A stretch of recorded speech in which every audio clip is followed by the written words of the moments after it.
Hi hello എല്ലാവർക്കും നമസ്കാരം. എന്തൊക്കെയാണ് വിശേഷങ്ങൾ? രണ്ട് ചാപ്റ്റേഴ്സുമായി ബന്ധപ്പെട്ട പ്രധാനപ്പെട്ട ടോപ്പിക്കുകൾ ഞാൻ മുൻപ് വീഡിയോ അപ്ലോഡ് ചെയ്തിട്ടുണ്ടായിരുന്നു. നിങ്ങൾ എല്ലാവരും അത് കണ്ടു എന്ന് ഞാൻ വിശ്വസിക്കുന്നു. എന്താണ് നിങ്ങളുടെ കമന്റ്സ്? നമ്മൾ അറിയാൻ ആഗ്രഹിക്കുന്നുണ്ട്. ക്ലാസ്സുകൾ കൂടുതൽ വിശാലമായിട്ട്, അതായത് ടോപ്പിക്കുകൾ കൃത്യമായിട്ട് വീണ്ടും ക്ലാസ് എടുത്തു തരേണ്ട ആവശ്യമുണ്ടെങ്കിൽ നിങ്ങൾ അറിയിച്ചാൽ തീർച്ചയായിട്ടും നിങ്ങളെ ഹെൽപ്പ് ചെയ്യുന്നതായിരിക്കും. അപ്പോൾ എക്കണോമിക്സിന്റെ ക്ലാസ്സുകളാണ് നമ്മൾ ചെയ്തുകൊണ്ടിരിക്കുന്നത്. എക്കണോമിക്സിലെ +2 എക്കണോമിക്സിന്റെ എക്സാമുമായി ബന്ധപ്പെട്ട് ഫസ്റ്റ് ടേം, അതായത് നമ്മുടെ ഓണം എക്സാമുമായി ബന്ധപ്പെടുത്തിയിട്ടുള്ളതാണ് കാര്യങ്ങളെല്ലാം. അപ്പൊ രണ്ട് ചാപ്റ്റേഴ്സിന്റെ ടോപ്പിക്കുകൾ നമ്മൾ പറഞ്ഞു കഴിഞ്ഞതാണ്. മൂന്നാമത്തെ മൈക്രോ എക്കണോമിക്സിൽ നിന്നുള്ള മൂന്നാമത്തെ ചാപ്റ്റർ പ്രൊഡക്ഷൻ ആൻഡ് കോസ്റ്റ് ആണ് ഇന്ന് നമ്മൾ ഉൾപ്പെടുത്തിയിരിക്കുന്നത്. കാരണം നമുക്ക് മൈക്രോ എക്കണോമിക്സ് മാത്രമാണ് ഈ ഒരു ആദ്യത്തെ പരീക്ഷയ്ക്ക് പഠിക്കാനുള്ളത്. മാക്രോ എക്കണോമിക്സിന്റെ ഒരു ഭാഗം പോലും നമുക്ക് പഠിക്കാനില്ല.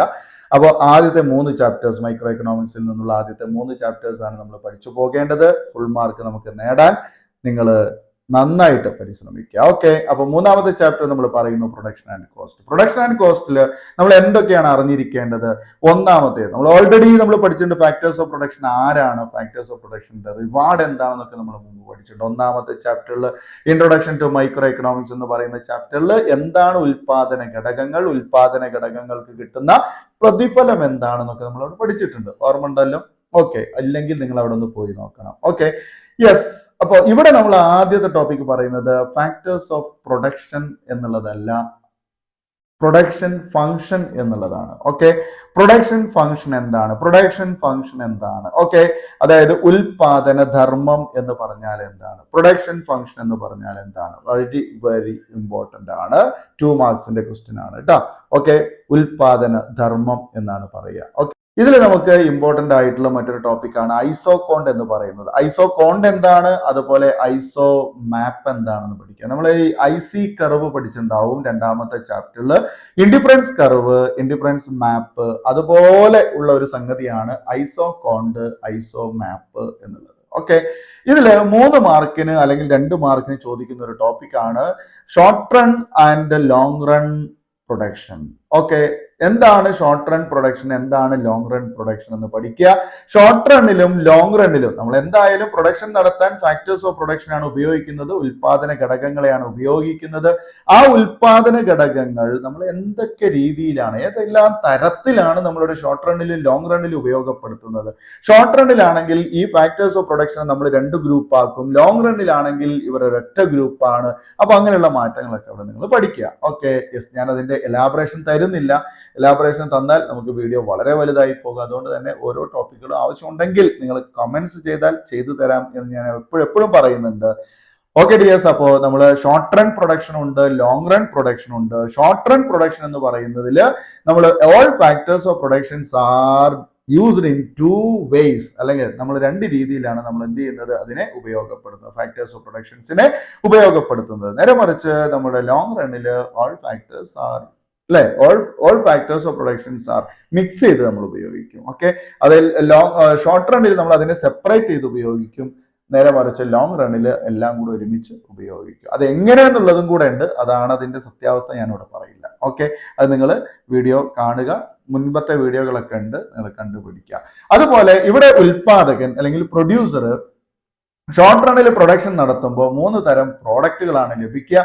1 total product, 2 average product, 3 marginal product. Okay, അപ്പൊ 3 തരം പ്രൊഡക്റ്റുകൾ ഇവിടെ കിട്ടും. ഏതൊക്കെയാണ്? 1 total product, 2 average product, 3 marginal product. ഇങ്ങനെ 3 തരം പ്രൊഡക്റ്റുകൾ കിട്ടും. What is total product, what is average product and marginal product എന്നുള്ളത് പഠിക്കണം. ഓരോന്നിന്റെ ഇക്വേഷൻസ് പഠിക്കണം, ഓരോ തിയറികളും പഠിക്കണം. ഓക്കെ, ദെൻ ഈ ചാപ്റ്ററിൽ വെരി വെരി ഇമ്പോർട്ടന്റ് ആയിട്ടുള്ള പ്രൊഡക്ഷനുമായി ബന്ധപ്പെടുത്തി വെരി വെരി ഇമ്പോർട്ടന്റ് ആയിട്ടുള്ള ഒന്നാണ് വരാൻ സാധ്യത കാണുന്ന ഒരു ചോദ്യമാണ് law of variable proportion. Okay, law of variable proportion അഥവാ law of diminishing marginal product എന്ന് പറയുന്നത്. ഓക്കെ, വിഭേദക അനുപാത നിയമം എന്ന് ആണ് നമ്മൾ അതിനെ മലയാളത്തിൽ പറയുന്നത്. വിഭേദക അനുപാത നിയമം. ഓക്കെ, എന്താണ് വിഭേദക അനുപാത നിയമം എന്ന് ചോദിക്കുന്നു. വിഭേദക അനുപാത നിയമത്തിന്റെ 3 ഘട്ടങ്ങൾ എഴുതണം.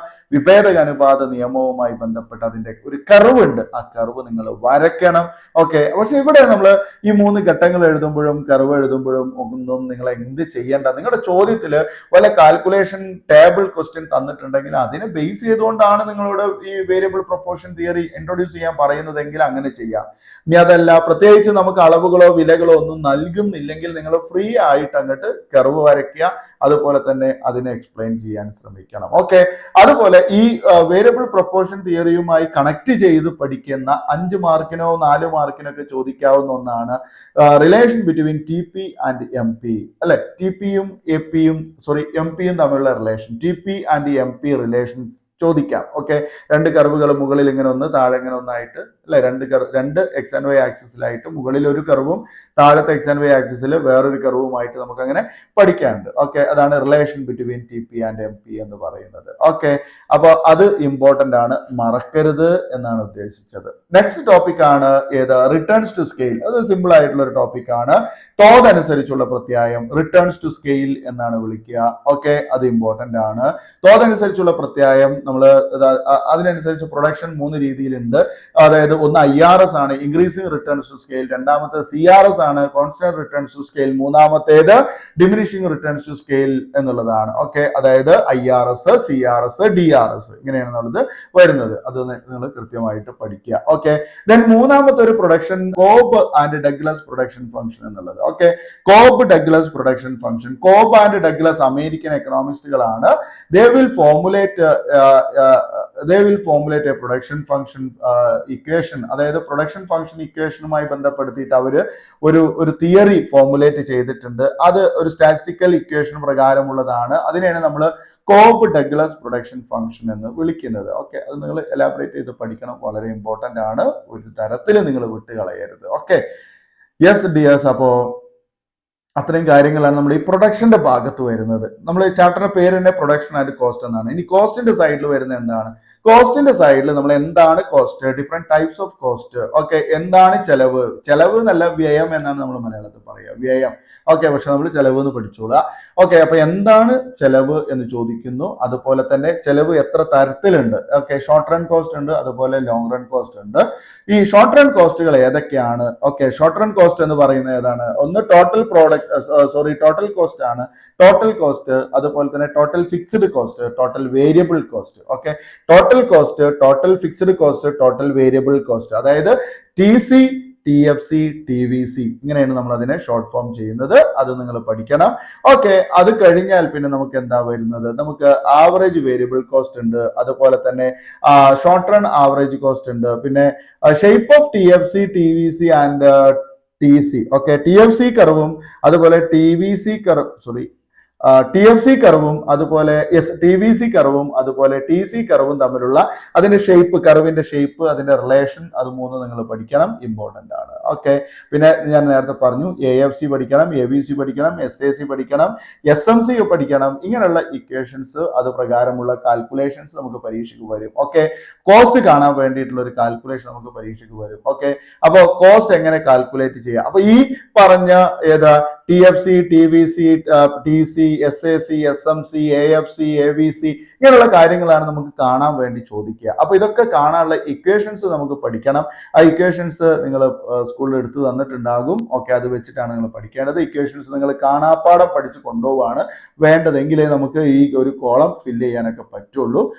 അതുപോലെ നമ്മൾ ഇമ്പോർട്ടന്റ് ആയിട്ട് അറിഞ്ഞിരിക്കേണ്ട മറ്റൊരു കാര്യം എന്ന് പറഞ്ഞത് ഈ കോസ്റ്റ് കർവുകളുടെ ഒക്കെ ഷേപ്പാണ്. ഓക്കെ, അതിലെ ഒരു കർവിന്റെ ഷേപ്പ് AFC എന്ന് പറയുന്ന ഒരു കർവ് ഉണ്ട്.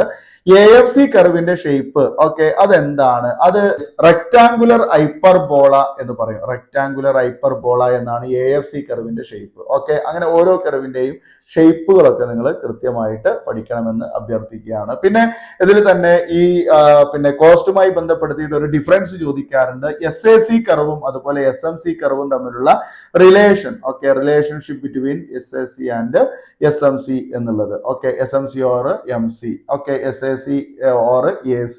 Okay, AC and MC. Okay, ഇതാണ് അതിന്റെ റിലേഷൻ. ഓക്കെ ഡിയേഴ്സ്, അപ്പൊ ഇത്രയും കാര്യങ്ങളേ ഉള്ളൂ. പ്രധാനപ്പെട്ട ഭാഗങ്ങളൊക്കെ തന്നിട്ടുണ്ട്. പിന്നെ ലോങ് റൺ കോസ്റ്റ് എന്താണെന്ന് നമ്മൾ പഠിക്കേണ്ട ആവശ്യമില്ല, അത് നമുക്ക് ഈ വർഷം ഒഴിവാക്കിയിട്ടുണ്ട്. ലോങ് റൺ കോസ്റ്റ് എന്താണ്, അതിന്റെ ഫീച്ചേഴ്സ് എന്താണ്, അങ്ങനെയുള്ള കാര്യങ്ങളൊക്കെ നിങ്ങൾ ഒഴിവാക്കിക്കോളുക കേട്ടോ. അപ്പൊ ഷോർട്ട് റൺ കോസ്റ്റുകൾ ഏതൊക്കെ ഉള്ളതെന്ന് പഠിക്കണം. ഓരോ പിന്നെ കോസ്റ്റ് കർവിൻ്റെയും ഷേപ്പ് പഠിക്കണം. അതുപോലെ അതിൻ്റെ പിന്നെ എങ്ങനെയാണ് അത് വരുന്നത്, അങ്ങനെയുള്ള കാര്യങ്ങളൊക്കെ ഒന്ന് പഠിച്ചു വെക്കുക. ഓക്കെ ഡിയേഴ്സ്, അപ്പോൾ ഇത് മനസ്സിലായി എന്ന് വിചാരിക്കുന്നു. തീർച്ചയായിട്ടും നിങ്ങൾക്ക് ഉപകാരപ്പെടുകയാണെങ്കിൽ ലൈക്ക് ചെയ്യാനും ഷെയർ ചെയ്യാനും മറക്കരുത്. സബ്സ്ക്രൈബ് ചെയ്താൽ അതിനടുത്തുള്ള ബെൽ ബട്ടൺ ഓൾ എന്ന് അമർത്തി വെക്കുക. അങ്ങനെയാണെങ്കിൽ നിങ്ങൾക്ക് എല്ലാ ക്ലാസ്സുകളും ഫോണിൽ നോട്ടിഫിക്കേഷൻ ആയിട്ട് കിട്ടുന്നതായിരിക്കും. ഓക്കെ, അപ്പോൾ ഇനി നമുക്ക് വീണ്ടും പുതിയൊരു ടോപ്പിക്കുമായിട്ട് പുതിയ വീഡിയോ കാണാം. വീഡിയോ കണ്ടിരുന്ന എല്ലാവർക്കും നന്ദി. Thanks for watching. ബൈ.